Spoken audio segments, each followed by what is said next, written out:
Well, what I wanted to talk about today was actually relationships. So basically what Nicole was basically saying with her miracle sharing there.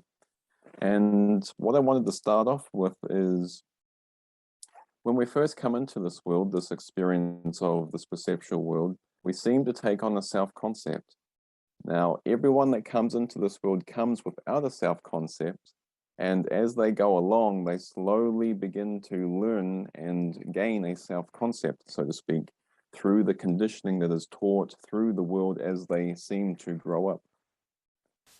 And in terms of relationships, because the self-concept is a replacement for our true self as oneness, our true self as love, the true self as wholeness, as love, as peace, as what Source extended one to be.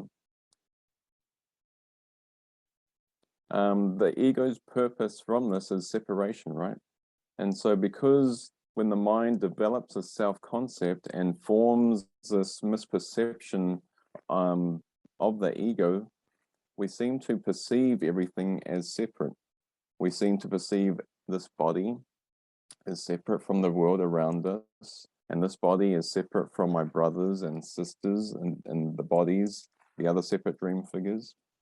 And we go around about our life in relationship from a point of separateness, from a point of ego perspective or ego misperception.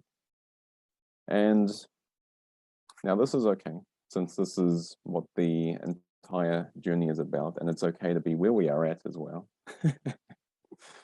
And the sweet thing about this is A Course in Miracles is really a book in using relationships to awaken. So this is what I really wanted to talk about today, is about using relationships for the purpose of awakening. Because as we come into this world, prior to finding the Course or prior to coming into spirituality, we tend to have many, many, many motives, or shall we say split desires for relationships, whether it's getting something in return, whatever that may be, getting approval, getting love, which is the big one, getting fame. But you can see how there's this getting mechanism underneath the purpose that we use relationships prior to understanding how the mind works. And so while the mind is misidentified with the ego sees everything as separate. The ego has many, many split purposes for everything and everyone as it deems fit. And because the ego is incomplete, because the ego is separate, because the quality of the ego is lack, the mind that is misidentified with the ego then goes into all of these relationships trying to fill the void that the ego seems to deem it needs. For example, when two brothers or a brother and a sister come together in relationship, the big part of this relationship revolves around lack. And so I need my partner to meet my needs, to give me approval, to give me love, to give me whatever, to play the specific role the ego has assigned, or else the ego gets very upset. The ego gets very angry. And we can apply this to our day-to-day experience. How many times do we, during the day, feel very angry when someone doesn't play the specific role that the ego is assigning to them? Oh my goodness, you didn't say love me today. Oh my gosh. And then the ego brings up all of these self-judgments or false conclusions around, because of that, this must mean I am unlovable. Because of this must mean that something is going wrong. And so what we are wanting to look at today is just reinterpreting relationships from the ego to right-mindedness, reinterpreting relationships from wrong-mindedness to right-mindedness, from special relationship to opening to holy relationship. Now, because the mind, which is misidentified with the ego, is so focused on the form, when the Course starts talking about holy relationship and special relationship, it can be very tempting of the ego to come up and be like, well, holy relationship and special relationship must be in the form level, on the level of the form. And then the ego goes around and says, oh, those two brothers are having a special relationship. Oh, I don't want that. Oh, no, no. I want to have a holy relationship. And this is all part of the fragmentation. Because the ego is like a kaleidoscope. When you look through a kaleidoscope, everything seems fragmented and it seems very distorted and separate. You know, this part of the kaleidoscope is different from this part.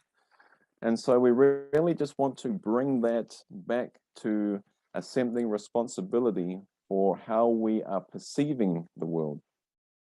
Now, as the Course says, ideas leave not their source. Well, what does this really mean? Well, in a nighttime dream, when the mind falls asleep and dreams, when one goes to bed and falls asleep and dreams, now one is still at home. However, when the mind has fallen asleep and dreams, the mind that is dreaming misperceives everything as separate. The mind then takes on the responsibility for the dream figure and misperceives the dream figure as being separate from the dream events around it. It has totally forgotten its identity as the dreamer of the dream in this analogy. And so because it has forgotten this identity of the dreamer of the dream in this analogy, the mind then projects its identity, and we can call this a misidentification, to the dream body that's in the dreamscape, and then believes, because the ego is the false belief in separation, that everything, the dreamscape, is separate from the dream body. The body, is surrounded by the separate dream world that is separate from the dream figure and everything else. And so the mind says, wow, I know what this is in the dream because this is a phone. And this is a phone holder, and they're both separate. However, what we are being asked to reinterpret it as, through using this dream analogy, we can tell through this analogy that it's all mind. But when the mind falls asleep and dreams, it seems to misperceive everything as separate. It has totally forgotten that the whole dreamscape is just one illusion. It's just one false appearance. And so then it starts to break up this one blanket of illusion and says, wow, this is mind. But however, when I'm misperceiving with the ego, I now call this a phone. And I call this a phone to distinguish it and make it separate from the phone holder. This is a phone holder, and this phone holder is separate and different from the phone. And so using this analogy, we can begin to start to see how, just like a kaleidoscope, even though it may appear different, we are really being asked to just open to the willingness, have this little willingness just to change our purpose in life from using everything in the world for the ego's means and bringing it back to another purpose. Now, how do we bring it back to another purpose? Well, the Spirit is asking us just to shift our attention very gently and the best that we can from moment to moment, with the help of our intuitive guidance or with the help from the Spirit, to shift our perception off of the form and back to the level of the mind. Now, before I go on any further, does anyone here know Noah's Ark, the Noah's Ark analogy? Does anyone feel to share it with me? The Noah's Ark analogy in the Bible. No. Okay. Well, Noah's Ark, basically the story of how Noah's Ark goes in the Bible is Noah ended up building an ark. Now this ark was used as a safe haven during the flood of the earth. Now using this analogy, this is just an analogy, I'm not really pointing to this is what really happened, but using this analogy, he was then asked to have 2 sets of animals enter the ark 2 by 2. And so the animals and everyone entered the ark 2 by 2 in order for them to survive the flood. Now, when the doors shut and all the animals and all the creatures and Noah and his family were on the ark, shall we say, the floods happened, and the ark was used as a way for surviving the flood. Now, if we reinterpret that in terms of relationships, we can say the ark is the relationship. And each people enter into the relationship 2 by 2. So one brother and one sister enters into the relationship, which is the ark. And now using this analogy, we can say the purpose of this ark is to allow all of the grievances, all of the annoyances that we have with our brothers, all of the lack of peace that seems to come up every day, as a way of washing away the ego. So instead of the ark being used to survive the flood, now using this analogy in terms of relationships and using it for a specific purpose of awakening, now the ark becomes a way to use the relationships that we have with our brothers or sisters, to use it as a means of awakening. And that allows everything to come up within that relationship, and the ark is there for it to all be washed away. Does that make sense? Great. So using that analogy, now we begin to open up to a new purpose for relationships. We have the ego's purpose of relationships, which is getting love, getting approval, fulfilling needs, playing roles, compromising, which we all know doesn't bring happiness and joy. And now we are being asked to change purposes, and using this analogy, I'm just using this analogy to basically open one up to see how we can begin to use relationships for the purpose of awakening to consistent peace. And that is the purpose of A Course in Miracles. The purpose of A Course in Miracles is to use relationships in order to flush up the ego, so we have the opportunity to look at it and release it. And that's what the ark is for. We enter the ark 2 by 2. We enter our relationship with our brothers in order for the ego to come up and be washed away. And so continuing on, I'm just going to open up a page from my website here.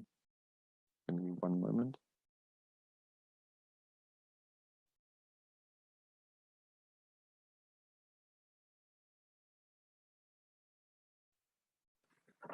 So now that we have another purpose of for relationships, we get to wake up in the morning and go, oh, goody, what gifts are going to come to me today? I have so many relationships with my brothers, whether it's the person in front of me, whether it's my neighbor, whether it's the cat, whether it's the dog, whether it's the person down the street that walks past me and smiles at me, even if it's someone that I think of. These are all relationships. And so we can begin to wake up every morning and go, whoa, now I have a different purpose for using relationships. Instead of using the relationships for the ego's purposes of getting something, I can begin to pause and remember, oh, actually, now I have another purpose of using relationships. Now I get to use relationships for my own experience of consistent peace, for my own experience of joy, for my own experience of happiness. And this is where we get to wake up and go, "Ooh, goody, it's Christmas morning. I'm going to have so many presents today. This is like Christmas." And so we begin to get out of bed, we have our shower. And then, for example, if we're flatting, we walk into the lounge. Oh, and there's our flatmate. Great. Now, this is the first relationship of the day, seemingly, in this metaphor, that we are moving through. And now we get to use this opportunity, this holy encounter with our brother, to see if anything's going to come up. So we continue on, we're getting breakfast, and all of a sudden, you know, the flatmate says, "Wow, you look like crap today." And then the ego comes up and says, "Excuse me?" And then there's that temptation to buy into the drama. However, we always have the opportunity to pause and remember, I am being called to experience this relationship in another way. I am being called to use this relationship for another purpose. My brother here in front of me is my opportunity to enter the ark of peace, to enter the ark, which is going to flush up all of the ego in order to wash it away from my mind. And so now I get to go, oh, pause for a moment, pause. What is actually coming up within me? So this is the beginning of being able to use relationships for looking at what is arising within us, looking at what is the underlying thoughts and the beliefs that are arising in the mind that previously I may have been projecting, or the mind, really the ego, has been projecting onto our brother to fulfill its needs. Now, the ego's purpose is always to fulfill the needs via a change in perception, right? We go through our day, and how many instances do we want to change our brothers? Do we want to project onto them, "You aren't loving me enough. You should have done this differently. Why didn't you do this? You should have done more of that." You can see how the ego is always in there trying to change our brothers, trying to change the situation. If only it was sunnier. Whew, man, I would be a lot happier. Now, the ego's purpose of change is really in the mind. The ego is in the mind, even though when it gets projected out onto the form, it can seem like it's out in the form. But as we know, using the nighttime dream analogy, when the mind falls asleep, the mind projects the dreamscape. The mind projects the dream figures in order to be used as a smoke and mirrors for the underlying content, which is the level of the mind. So whenever we see the ego in our brothers, we know that the ego is in our own minds. And another way of saying this is, if you spot something, you've got it. If you spot something in your brothers, that's because you've got it in your mind. You've got a little box in your mind, and the mind's perceiving through this box, and it gets projected out onto our brothers and sisters. And then this is the blame game. We don't want to take responsibility. The mind doesn't want to take responsibility for the beliefs and thoughts and misidentifying with these beliefs and thoughts. And so the mind projects it out onto our brothers and says, well, instead of me taking responsibility for my own sight, for my own perception, for my own misidentification with these unloving thoughts and beliefs, I want you to change instead. This is the whole purpose of why the dream was made.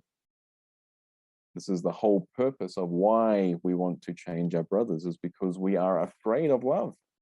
We are afraid of taking responsibility and seeing our own innocence. But we can come back to this later on. And so I just want to take this opportunity to read my own experience from when I was way younger, going through my own healing journey. And I would write down my experiences, kind of like a journal or a blog entry, just to help others go through the same experience that I was going through at the time.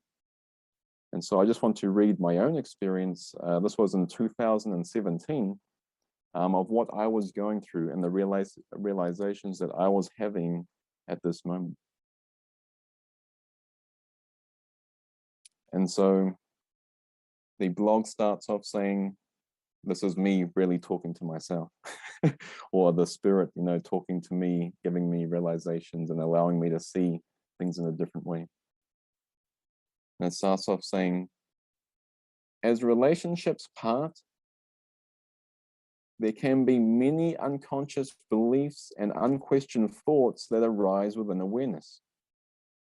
Effects of these entails feelings of upset, loss, hurt, anger, or abandonment. So I think I had just broken up with someone here. And then going on, it says, often going unseen, the fear of abandonment is the most common belief that arises in awareness at the end of relationships. Now, at the end is put in quotation marks to imply that it's not really the end. As these deep feelings of hurt are brought up for one to see as false, one is given the opportunity to re-feel them without judgment or repression. These are emotions that wanted to be seen once before, yet were suppressed because one didn't want to look at them, becoming unconscious. Every event, properly perceived, becomes an opportunity for healing. Isn't that sweet? This is the parable of the ark. We want to be using everything as an opportunity to experience peace, to flush up anything that may stand in the way of this present experience of peace, in order to flush it up, look at it, see it as false, and then overlook it or release it. Going on. You are given the opportunity to look at all of the unquestioned thoughts and assumptions to see its falsity and ultimately impossibility. What do I mean by that? Well, when we are going through relationships, there can be the underlying belief of abandonment, right? I'm scared of being abandoned. And what I'm trying to say, what's being said here is all of us that are in a relationship or using our brothers as relationships for awakening are given the opportunity to look at all of the unquestioned thoughts and assumptions to see it as false. So we are being given the opportunity to raise the belief, the false belief in abandonment up to the light of inquiry, up to the light of awareness, in order to see its falsity, in order to see it as a false effect of a false cause on the mind, which is the ego, and ultimately impossibility. So the one step further after seeing its falsity, which we can talk more about later on, is then seeing its impossibility, seeing the impossibility of being abandoned, seeing the impossibility of not being loved. Now, this is why Byron Katie is so focused on the turnarounds, because she's trying to allow the inquirer to see the impossibility of what the inquirer is going through. And going on in the blog here, it says, as the mind seems to misidentify with the ego and think with it, one experiences its upsetting thoughts, upsetting emotions, and distorted perceptions. However, as with everything, they can be used by the true self for the healing of the mind, to bring the mind back to consistent peace, to bring the mind back to the true self it always is. As one brings false beliefs to the light of inquiry, only the light will remain. Just as when you turn on a light, both the light and the darkness in the room cannot coexist. As one exposes these thoughts through inquiry, or with the help of intuitive guidance or prayer, seeing them as false, realizations can start to spark in the mind. And in my own experience, when the relationship ended, I was aware that the choice to feel angry and sad is a choice not to see the beliefs such as I can be abandoned. So you can see that before we go through the spiritual awakening, or before we go through the even looking at spirituality, We have absolutely no clue about the mind level. We have absolutely no clue of how the mind works. And we're just reacting and responding to the events of the world as if we're like the victim of the world and we just have to keep our head above water in order to survive. And so if we don't see the belief as in the mind of I can be abandoned, then it can seem like our brother is attacking me on the form level, and I just have to respond to that. I have to react to it, and I have to protect myself. But the other purpose that we are being given here is we can come back within the mind to look at the underlying beliefs and thoughts to see how we are choosing the upset, to see how we are choosing what we experience. Because anytime we experience anything, the mind wants it. If we are experiencing upset, the mind wants the upset. If we are experiencing confusion, the mind wants confusion. And so this is allowing us to come back to the level of the mind to see why we are choosing that. In the Matrix, Neo says to who was it? Who was the counselor? The counselor. What was her name? Not Morpheus, the lady, like she knew everything. Yeah, the oracle. Yeah, the Oracle, that's it. Neo says to the Oracle,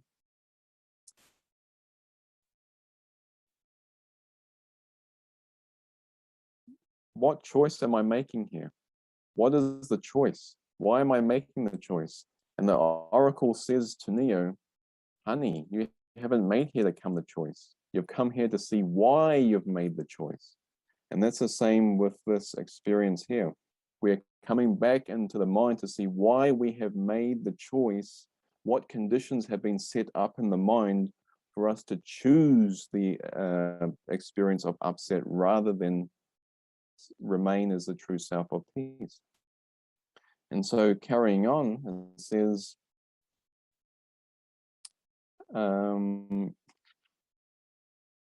I was aware that the choice to feel angry and sad is a choice not to see beliefs such as I can be abandoned as a present decision in the mind. With this one belief, by believing this one unquestioned belief, I can be abandoned, the effectual upsetting emotions and perceptions of the world seem to arise from this. For example, when one's desire to seemingly overlook one's true self in the moment, misidentifying with the false sense of self, the ego. Another way of stating this is in the moment that one has a split desire for something other than peace, misidentifying with the false concept or going with the split desire of the ego, abandonment can be seen as firstly experiencing fear thoughts such as I am unloved, they do not like me, and secondly, feelings of upset are experienced as sadness, anger, or loss. The last effect may play out as projecting anger and guilt onto someone and closing off because of the arising emotions. So you can see that prior to going through these, like the forgiveness process, or even looking at how the mind is working spiritually, the the the mind, the level of the mind is totally forgotten about. It's like the amnesia has happened, and the mind is so focused on the level of form and the emotions that the level of beliefs and thoughts are just totally forgotten about, and it's like we've become a victim, and we're just reacting to our brothers seemingly abandoning us. However, this is giving us the opportunity to be like, wow, I actually believe in abandonment. There is a box in my mind from past learning that I have learned from growing up that I can actually be abandoned, that I am a separate being, there are other separate beings, and there's a separate world around these separate beings, and the separate being that I call myself, Dylan, can be abandoned by another separate being. And so this is the beliefs and thoughts and assumptions in the mind level that we are being asked as a repurpose for using relationships to get something on the level of the form in order to come back to the level of the mind to unwind from these thoughts and beliefs which is where we are truly getting what we want.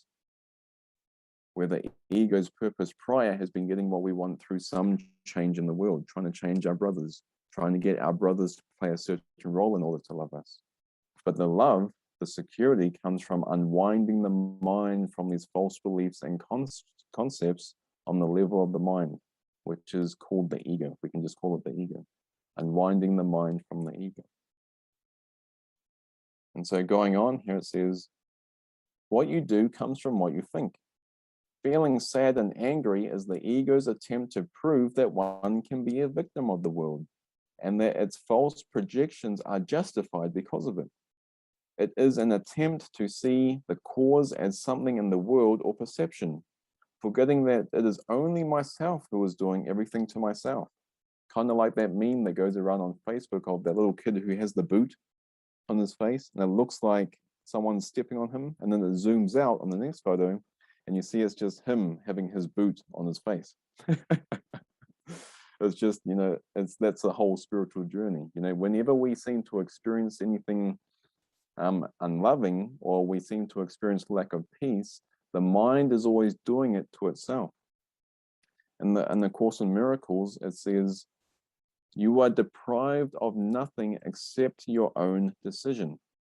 Now, whenever we are feeling deprived, whenever we are feeling we are lacking anything, what is really being pointed to here is what we are lacking is just our own decision to accept love. It's not that we are really lacking anything in the level of form. It's not that we are really lacking anything in the world.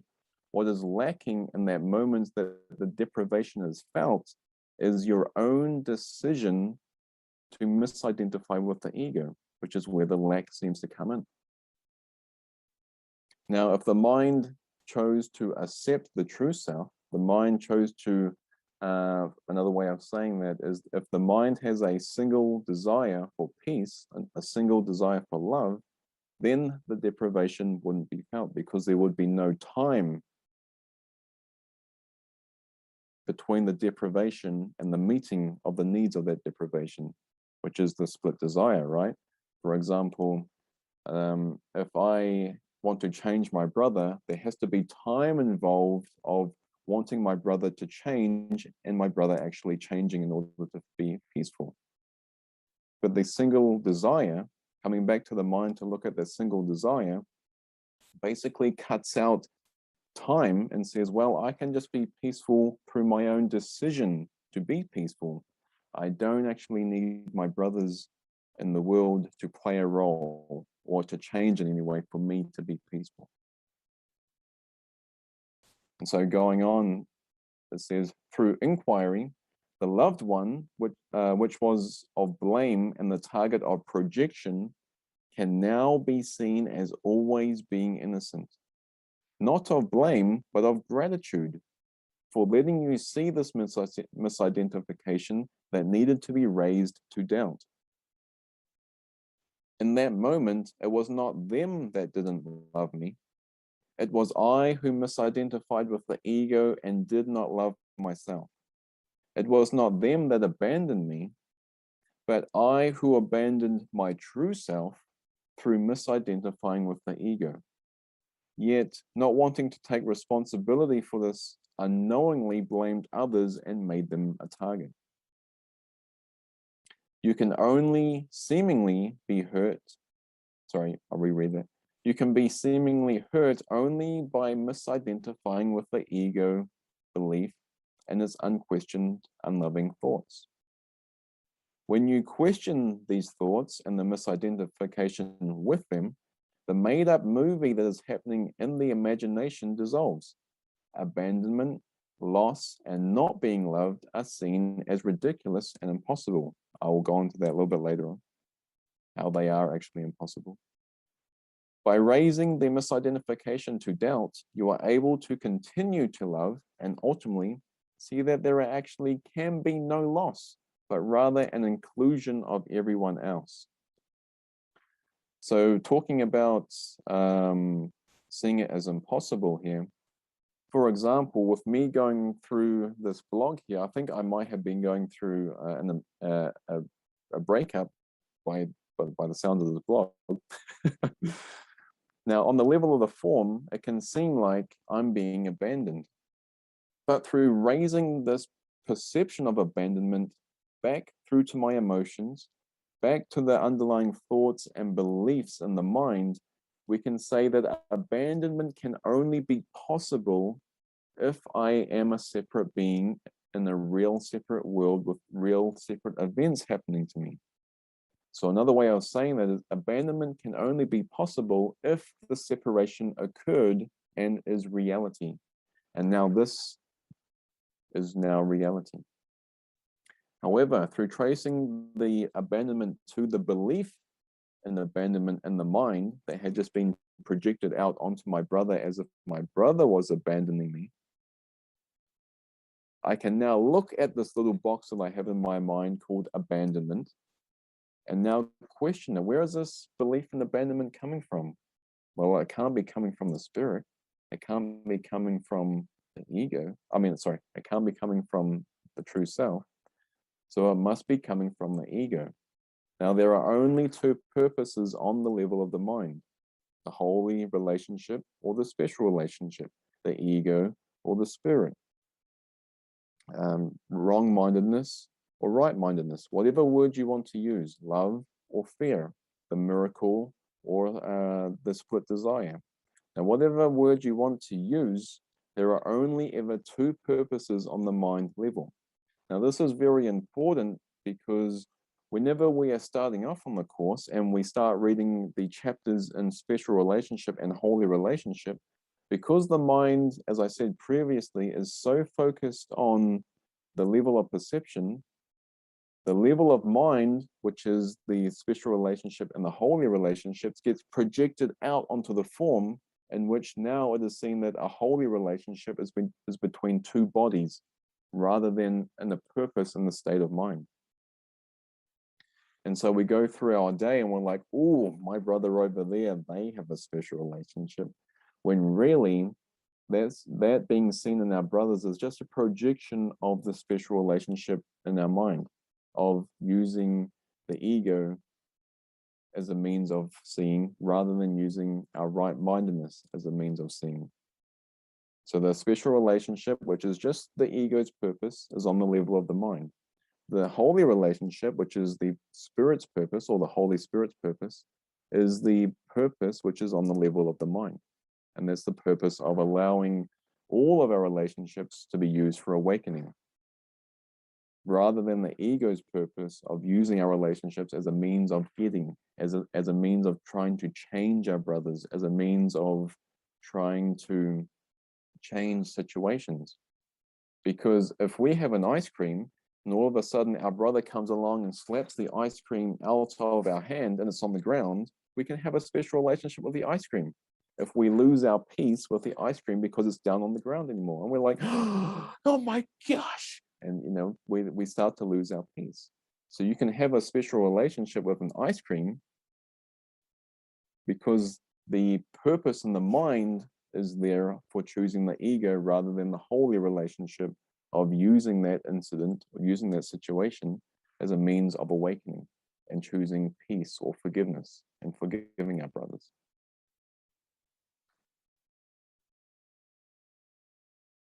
And so as we look at this box of abandonment on the mind level and we bring it back to the false cause on the mind level, which is the ego, we can begin to, as Nicole was beautifully saying earlier, begin to discern between what is what on the mind level. Discern between the spirit and the ego, discern between the two purposes. For example, if I notice myself wanting to get something from a brother like love or attention and go, hey, you're not fulfilling your role of giving me love, so I'm going to, give you the silent treatment all day today. We can bring that back and be like, oh, wait a minute. Whose purpose is that?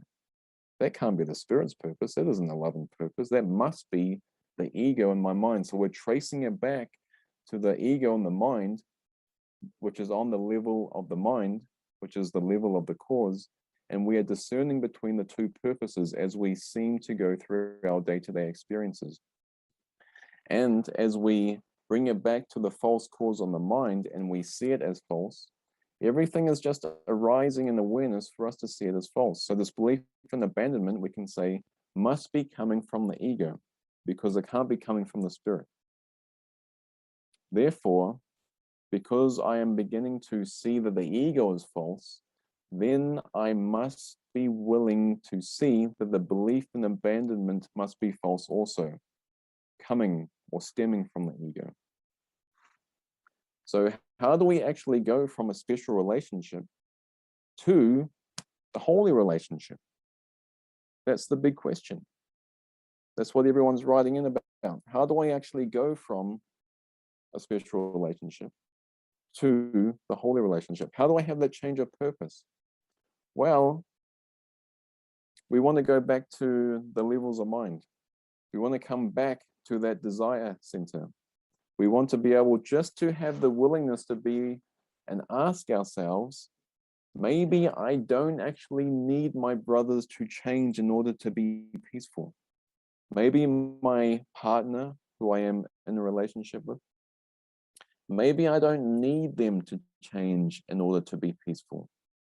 Just maybe. We can try on that hat, as Byron Katie says. We can try on that thought just to see how it makes us feel. And we can go, wow, actually, oh, that sounds really nice. That sounds really relaxing. And we may notice like the tension just release from our shoulders as we try on that hat of maybe my brother, who I am in a relationship with, doesn't need to change at all. Maybe I can just release or drop that split desire of wanting them to change and just allow myself to be like, can I accept them as they are right now? Can I be willing just to hand that split desire of wanting them to change over to the spirit, our intuition, whatever word you want to call it, over to love or God? Can I be willing just to lay that down on the floor and try on a new purpose? Can I allow myself just to begin to accept them exactly as they are? Can I begin to be like, well, I can choose peace right now instead of wanting them to change, cutting out the time. So now I can just embody peace rather than just wanting them to change before I be peaceful. Maybe I can cut out the middleman of my brother changing and just be peaceful right now. Maybe I can just choose peace. Maybe it is that simple. And so as we begin to shift the purposes from the special relationship to the holy relationship, we begin to open to this new experience. We begin to open to, instead of having grievances with our brothers, we see them as opportunities for healing our own mind. We see them as an opportunity to be grateful rather than an opportunity to bash them up. Well, it's only the ego bashing them up, but once the mind is misidentified with the ego, we take on the false sense of responsibility of the ego and we begin to bash them up. And so opening up to this new experience is like, it's like Christmas Day, man. Like we have so many gifts and so many opportunities for healing our mind every single day. It's like you have like 200 gifts in a day. As an example, you're going through your day, you're like, oh, great. Now I get to use this encounter to heal my mind, to see what's going to come up. And this is beautiful because this is how we shift. We want to be happy learners. We want to be able to use these relationships in order for our own peace. And that is the purpose of A Course in Miracles. And so going deeper, let me just open my phone here. We are beginning to see the impossibility of abandonment because using the nighttime dream analogy, one begins to wake up to the dreamer of the dream identity rather than the misidentification with the dream characters and the separate dream worlds. Separate dreamscape. One begins to have this moment of detachment, which is just another way of saying this moment of acceptance, in which it is revealed to one that one, as a stepping stone, is essentially the dreamer of the dream. This presence of awareness that seems to be located in between the body's skull, right? In the nighttime dream, is there really a body to be seeing and perceiving in the nighttime dream? No. So how are we perceiving the dream? It must be the mind that is seeing. It must be the mind that is perceiving. And so, people often write to me around having near-death experiences or, out-of-body experiences. And they'll say to me, Dylan, I was up in the corner of the room looking down on the body. And I'll be like, yeah, that's great. And I'll be like, how did you experience that? What was your experience of that? And they'll be like, oh, it was such a new experience. The first question that come to mind was, how am I seeing the body? If I'm looking at the body, how the hell is that happening? And so this can be used as a symbol of just allowing the mind to expand in its awareness, so to speak, of just allowing one to realize that the body is not perceiving at all. The five senses, which we think are inputting data, are really projectors. Just like if you have a speaker here which projects sound, that's what the body's ears do. But the body's ears project sound. And when you hear something from your brother, you hear what you want to hear. The mind interprets what our brother is saying based on the filter we are using to perceive. Either it's the ego or the spirit. Either it's love or it's lack of peace. For example, our brother can just be doing nothing. Actually, our brother could just be sitting here. And all of a sudden, the mind goes, oh my gosh, you must be feeling that about me because you're not looking at me. You must hate me because you're not looking at me. Now, our brother's doing nothing, but all of a sudden there's this upset around our brother just doing his own thing. Now you can see how the eyes are just projectors rather than receivers. The mind, the body, I should say, or the mind or the body sees what it wants to see. Perception is selective. And so if you are looking for evidence of fear, you will indeed find it, and that's what you will experience. But if you are looking for evidence of love and you want to experience only love, that is what you will only experience. And so as we open to this identity of being the dreamer of the dream, one first has to open to the dreamer of the dream before we awaken to spirit, before the mind awakens to spirit. So we start to see that everything within the nighttime dream is happening within their own mind. There's nothing separate from my mind. So suddenly the whole universe, which the mind thought was so expansive, and I was just this tiny little speck in this vast and expansive universe, suddenly the whole universe is experienced as being within me, being within the dreamer of the dream. And so you can see how the shift in purpose allows the insights to dawn on the mind of slowly and gradually, seemingly, remembering who you truly are, who you have always been.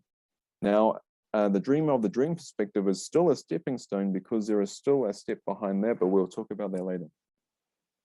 And so as one starts to experience itself as being one with everything and like the universe being inside of it, one opens up to unified perception. Suddenly, where we were once seeing things as separate, suddenly they all become the same. This becomes mind. This becomes consciousness rather than the phone. This becomes mind. This becomes consciousness rather than a mobile holder. This cup, which we have learned as a cup from past learning, is now mind. It's consciousness. It's not separate from anything else. Why? Because there is nothing separate from the dreamer of the dream. Everything that happens within the dream is within the mind of the dreamer. And so if you are everything, if the universe is within you, and there is only you, there is only the dream of the dream, can you really be abandoned? That is what you have to ask yourself. Is it really possible to be abandoned if the universe is within the mind of the dreamer? And this is where we start to open to the experience of seeing or realizing how abandonment and the ego are impossible. Because if there is only one, how does one abandon itself? You can see. We can see the same with judgment. How can judgment be possible if there's only me? If everything is within my own mind, how is judgment even possible? Judgment requires two, requires duality. But if there's only the dream of the dream, what is there to judge? Who is there to judge? There is only the illusion of judging, right? And the misperception of the fragmentation as if something was separate from myself. And so continuing on here, the blog says, all relationships are tremendously helpful in bringing up the misidentification. Even though the bodies may not be together, being open and connected to the true self allows you to recognize that everyone is still joined in love, sharing one being or one self, which is what we just talked about. Gratitude be with everything that occurs in perception. Awakening is a going through the seeming darkness to the light of being, the non-perceptual light of spirit. To see light was all there ever was.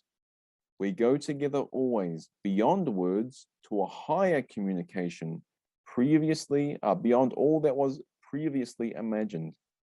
You are coming to truly see that you are always joined, no matter where you are, as the true self has no distance, being one. The quantum physicists like to call this entanglement or the unified field. I remain with you in the presence of love that is the one true self. Come bathe and rest in this ocean of love.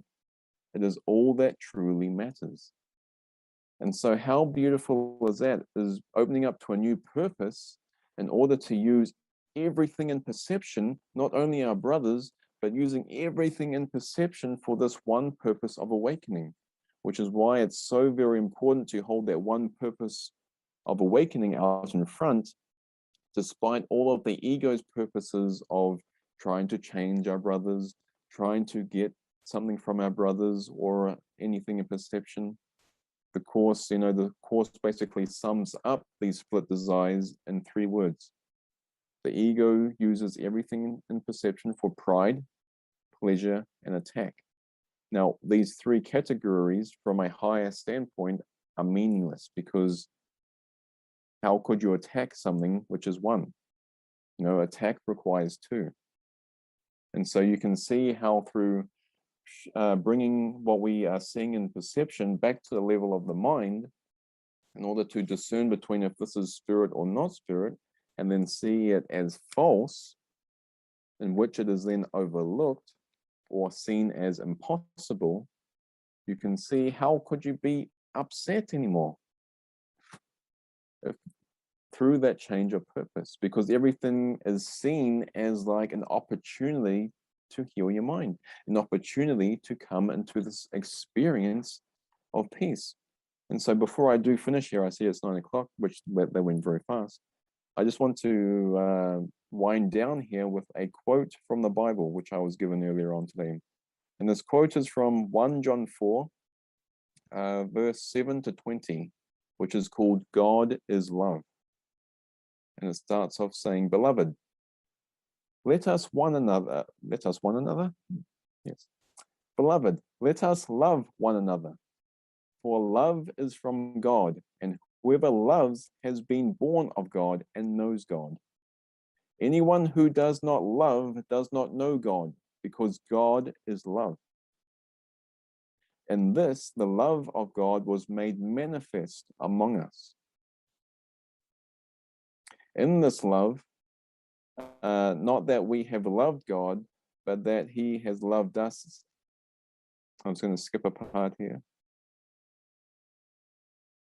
Beloved, if God so loved us, we also ought to love one another. No one has ever seen God, being love. If we love one another, God abides in us, and his love is perfected in us. By this way, we know that we abide in him and he in us, because he has given us of his Spirit. And we have seen and testify that the Father has sent his Son, being love, and his children.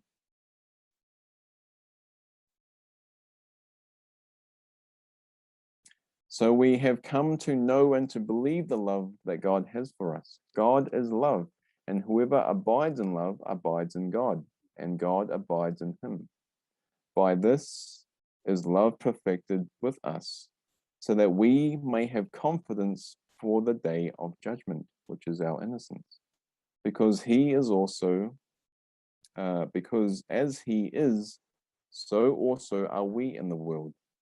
Now, this is really important because it goes on to say there is no fear in love. Now, this is really important because love is one, love is whole. We are coming back to our wholeness through this shift in perception. And just as I was saying before, there can't be light and darkness, they cannot coexist, just as it's saying here. There is no fear in love, which is what the ark is for. The ark allows all the fear to be raised up and washed out so love can be the main experience. There is no fear in love, but perfect love casts out fear. For fear has to do with punishment, and whoever fears has not been perfected in love. We love because he first loved us, God. If anyone says, I love God, and hates his brother, he is a liar. For he does not love his brother whom he has seen. Sorry. For he who does not love his brother whom he has seen cannot love God whom he has not seen.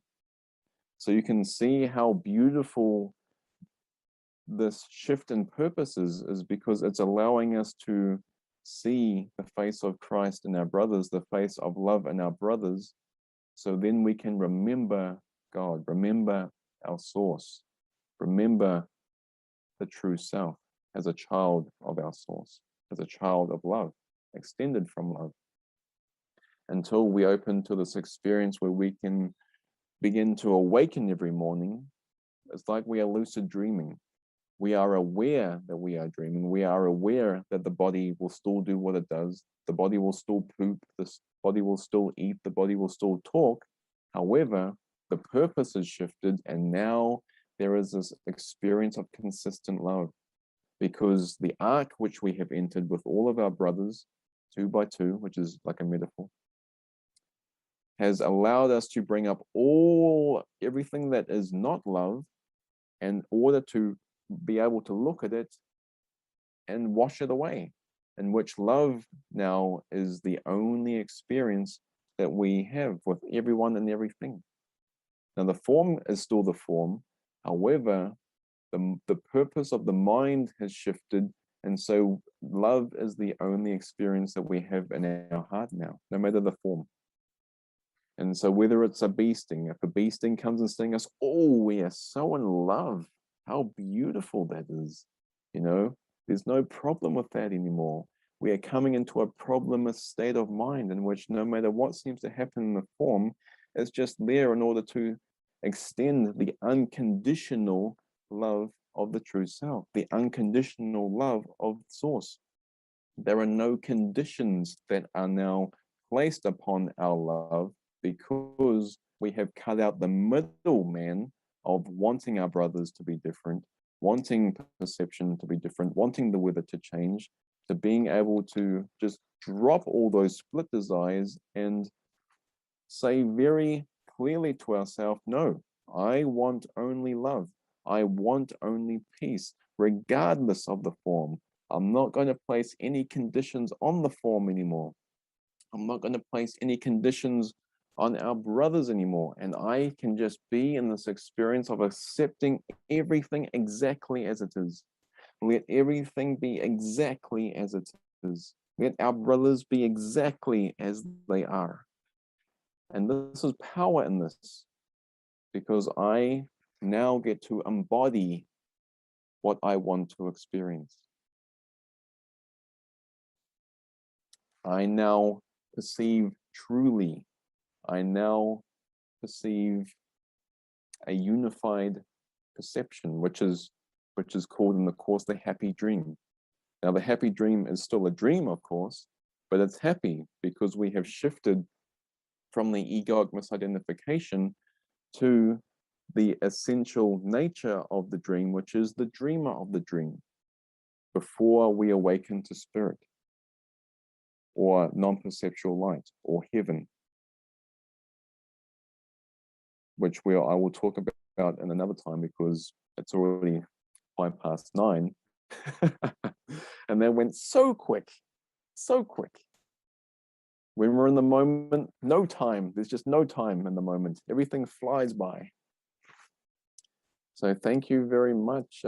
If anyone has any questions or any reflections or any miracles or any realizations, then you're more than welcome to unmute yourself and just share anything that may be on your heart or your mind. And yeah, we'll go from there.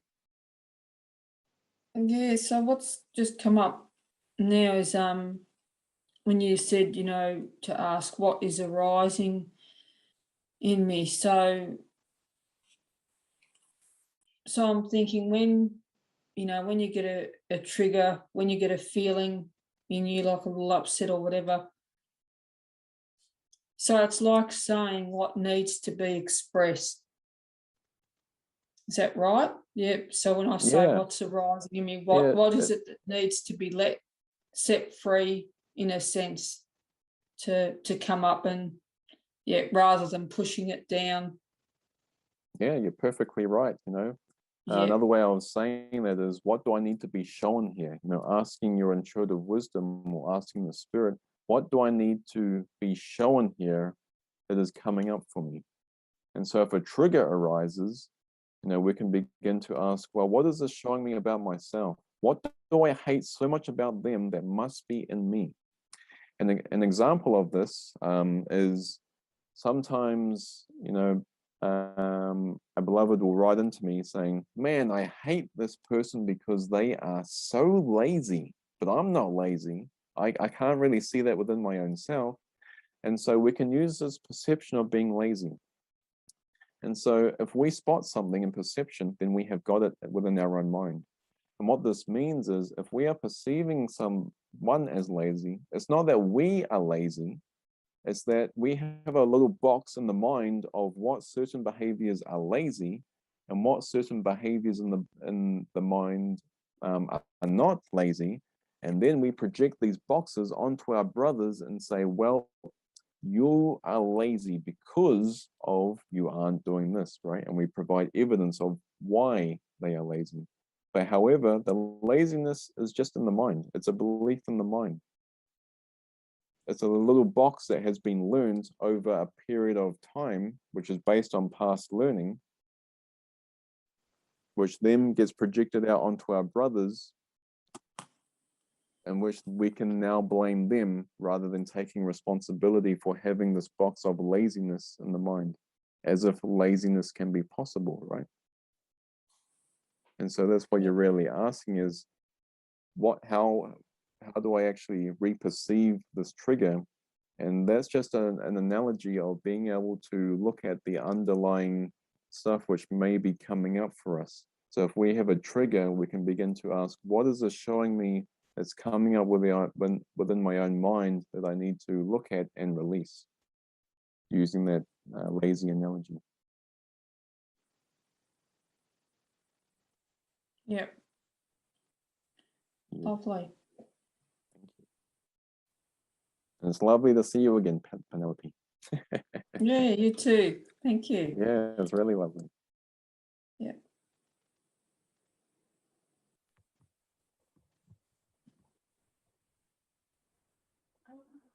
Yeah, I just wanted to ask about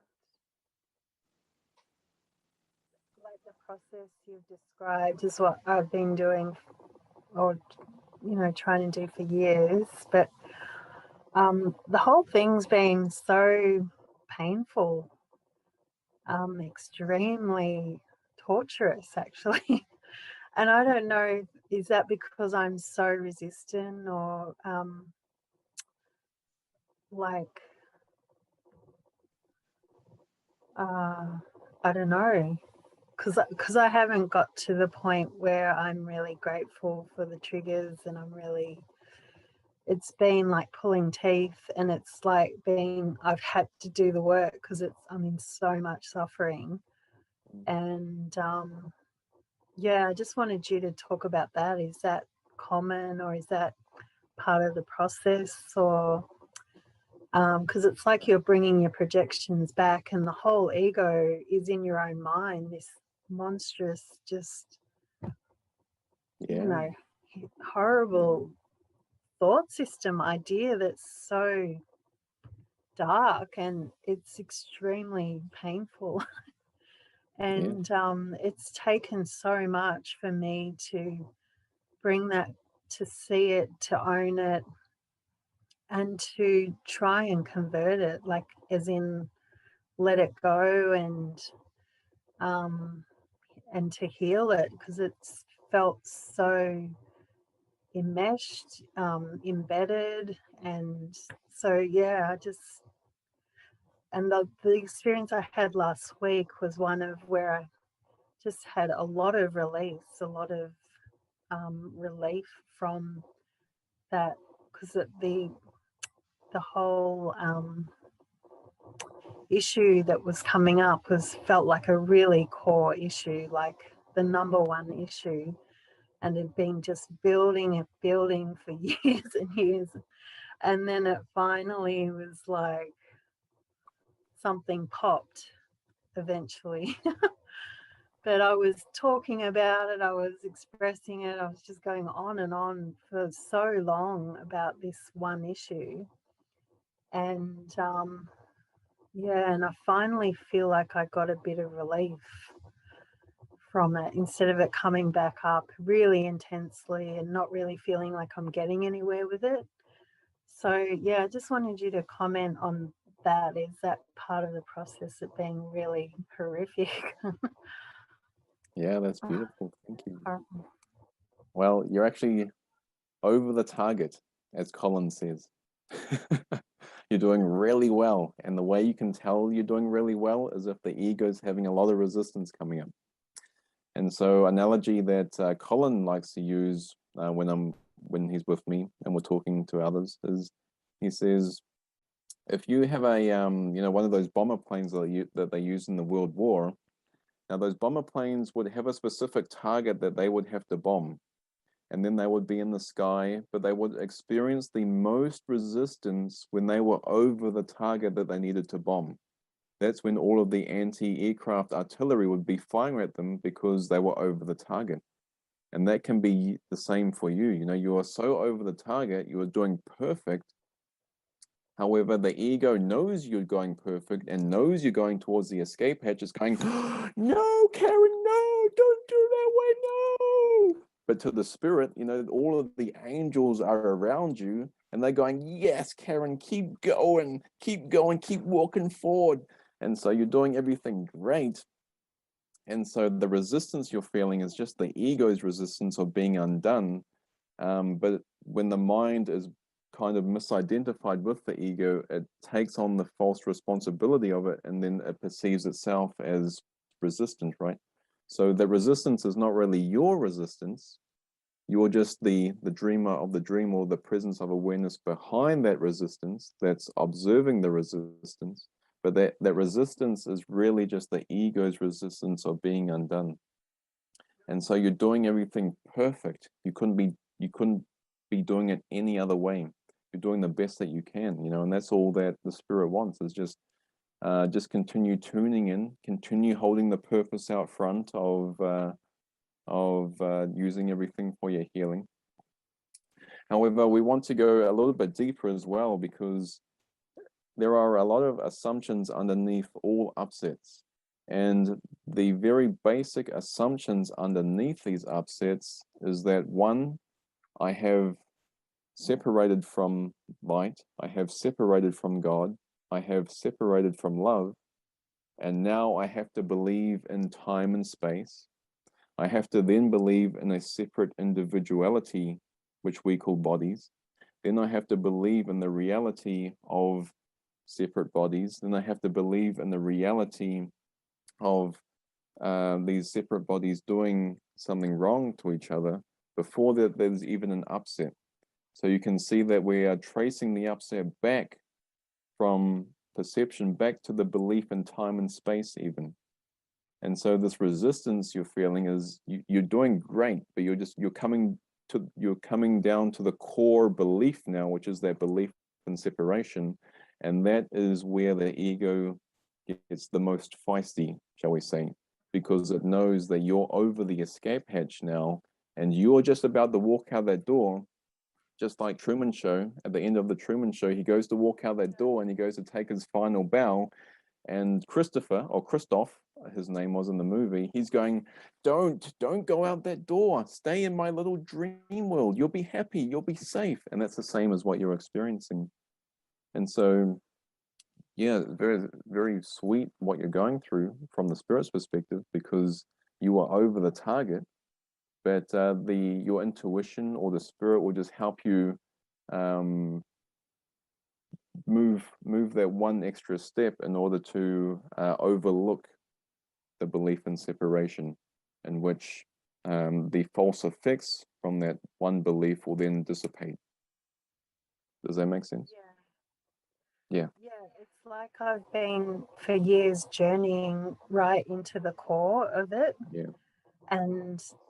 And it's just so intense, and you've just got to keep going and keep going into the core and undo it from the core. Yeah, that's what it's felt like, and I've just had to keep doing that. And a bit like last week, it did feel like I was right in the core and I had a shift, and it's not completely gone, but felt like there was a big shift. And yeah, but what it's taken to actually do that has been huge, so huge. Just so much willingness and dedication and years of practice and listening, and but yeah, that's what it takes. And so the pain is really just the ego's resistance to being undone. Yeah. And we can chuck the responsibility back onto the spirit as well, instead of us trying to make that final step, we can go, I actually have no freaking clue, man. But you convince me of how I can shift through this. You show me how I can just move beyond this final step. And that way, we're like taking a step back and going, okay, now I'll put the responsibility back on the spirit. The spirit's going to provide all of the symbols, signs, and brothers needed in order for me just to make this shift, so to speak. And that'll take the responsibility off of you, so it won't be much of a burden as if you're trying to do it, So you can just step back and watch in anticipation of how it's going to come and be like, okay, I'm ready. That's all you have to say. Yes, I'm willing. I'm ready. You show me now, and just be willing to step forward when that does come in. But the spirit will show you, the spirit's always there guiding you. So it's not like you'll be doing anything alone.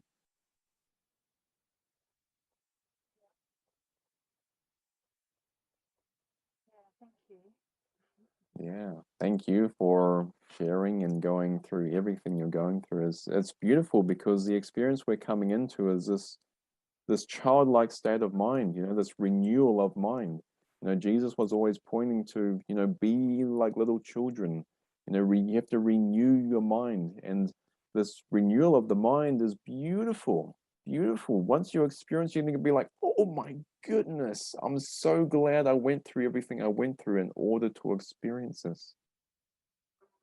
And so the experience of this is going to pale compared to everything, and even the seemingly hard work which is still a metaphor because, you've always been the true self, and the whole spiritual journey is undone, basically, in that moment of realization.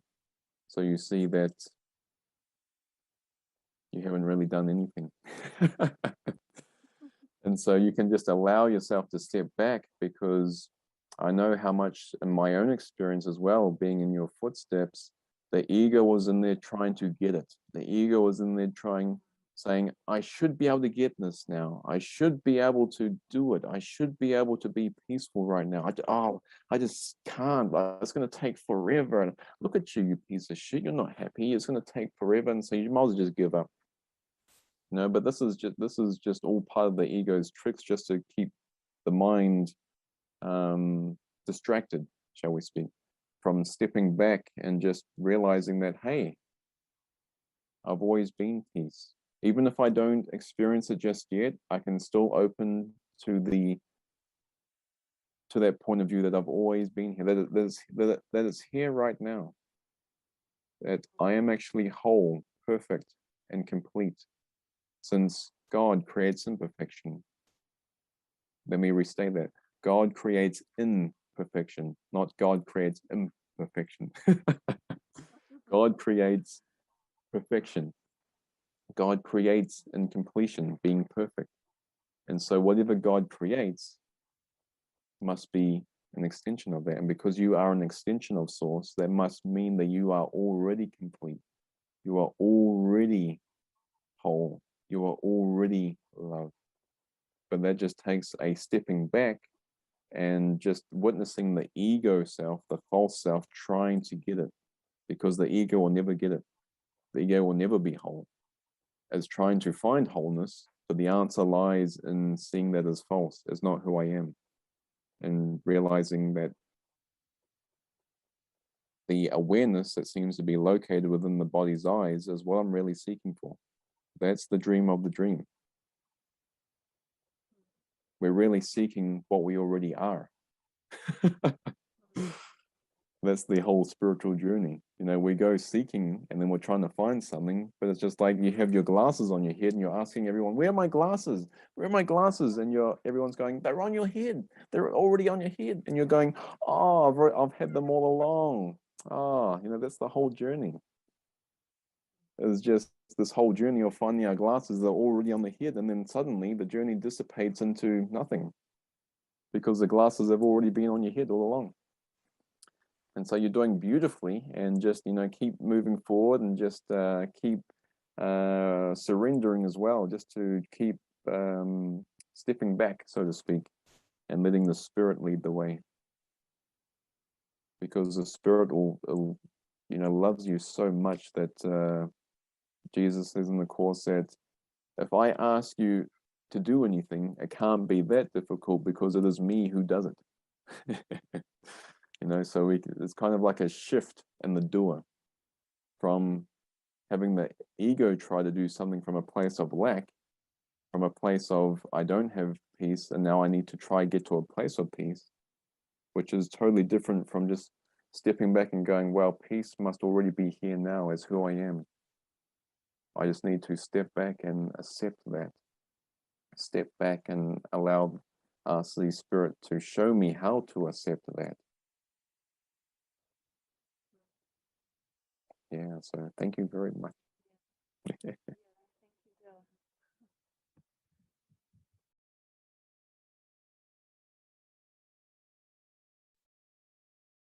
Well, thank you all for joining us. I could keep talking about this for hours and hours and hours. But we will, I have other talks coming up, so we can go into depth then, and keep going. So we have plenty of time. Thank you very much. I love you so much. You are loved. You are complete. You are whole already as you are. You don't need anything. You don't need more knowledge to be perfect. You don't need more time to be perfect. Just this gentle remembrance of what is already here, and acceptance of who you are at this instant.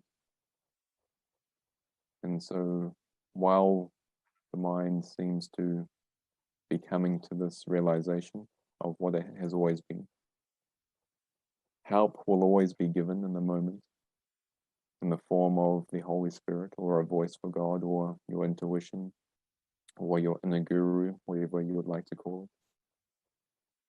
And this presence, which is really your true voice, your true being, loves you so much because you are love. It loves you unconditionally because it is you. And so whenever you are afraid or uncertain or think you're not going to get it, or you're going to be spending this entire time in lack of peace and the eternal darkness, as the ego would seem to tempt you to believe, just ask yourself this one question: how long is an instant? That is the amount of time it takes to be what you are, because you can never not be who you are. And any moment, any moment can be the moment that you go, oh my goodness, this is who I have always been. And there will be divine laughter that comes through at how simple it was.